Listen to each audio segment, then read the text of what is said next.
নমস্কার, রান্নাবাটি চ্যানেলে আমি অনন্যা চলে এসেছি আপনাদের সামনে আবার একটা নতুন রান্না নিয়ে।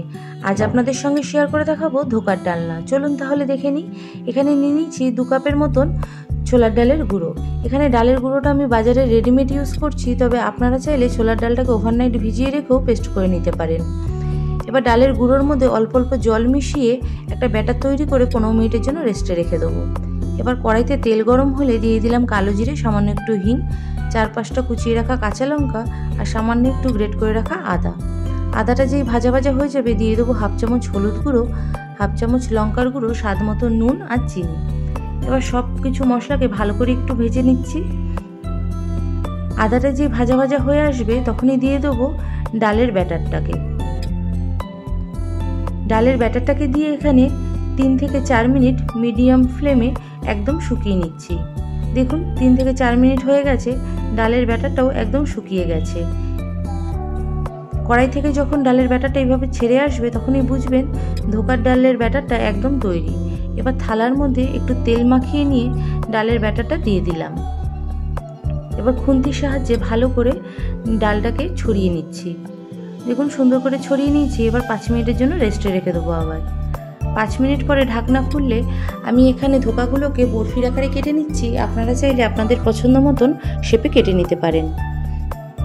যেহেতু থালার মধ্যে তেল মাখিয়ে নিয়েছিলাম সেহেতু বরফিগুলো সুন্দর ছেড়ে আসছে। দেখুন বরফিগুলো একদম তৈরি। এবার কড়াইতে তেল গরম হলে একে একে সবকটা বরফিকে ভেজে নেব। মিডিয়াম টু লো ফ্লেমে প্রত্যেক কটা বরফিকে লাল লাল করে ভেজে নিচ্ছি। এইভাবে সবকটা বরফিকেই আমরা ভেজে নিয়েছি। এবার বরফিগুলোকে তুলে নিচ্ছি। দেখুন আমাদের বরফিগুলো একদম ভাজা তৈরি। এবার কড়াইতে তেল গরম হলে দিয়ে দিলাম সাদা জিরে আর তেজপাতা, আর দিয়ে দিলাম 3টে মিডিয়াম সাইজের আলুকে আমি ডুমো করে কেটে রেখেছিলাম সেটা। এবার 3 থেকে 4 মিনিট আলুটাকে একটু লাল লাল করে ভেজে নেবো। তারপর একটা বড় সাইজের টমেটো আর বেশ খানিকটা আদাকে পেস্ট করে নিয়েছিলাম সেটাই দিয়ে দিলাম। এবার সব কিছুকে ভালো করে একবার মিশিয়ে নিচ্ছি। সব কিছু ভালো করে মেশানো হয়ে গেছে। এবার দিয়ে দিলাম জিরের গুঁড়ো, লঙ্কার গুঁড়ো, হলুদ গুঁড়ো, ধনে গুঁড়ো আর বেশ খানিকটা চিনি। এবার সব মশলাকে ভালো করে কষিয়ে নেব লো ফ্লেমে।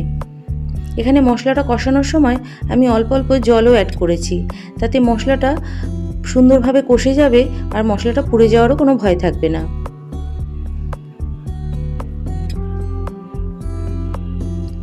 দেখুন মশলাটা সুন্দরভাবে কষে গেছে আর মশলা থেকে অনেকটা তেলও বেরিয়ে গেছে। এবার দিয়ে দিলাম বেশ কয়েকটা চেরা কাঁচা লঙ্কা। এবার গ্রেভির জন্য দিয়ে দিলাম বেশ খানিকটা জল। এবার দিয়ে দিলাম 1/2 চামচের মতন গরম মশলার গুঁড়ো। এবার লো ফ্লেমে 3 থেকে 4 মিনিটের জন্য ঢেকে দেবো যতক্ষণ না আলুটা সেদ্ধ হচ্ছে। ঢাকনাটা খুললেই দেখবেন আলুটাও সেদ্ধ হয়ে গেছে, ঝোলটাও সম্পূর্ণ ফুটে গেছে। এই সময় দিয়ে দেবো ভেজে রাখা ধোকাগুলো। ধোকাটা দেওয়ার পরে আমি কিন্তু আর ফোটাইনি, আমি ঢাকনা দিয়ে 5 মিনিট রেস্টে রেখে দিয়েছিলাম। দেখুন তো কেমন হয়েছে। যদি ভালো লাগে অবশ্যই একবার ট্রাই করে দেখবেন।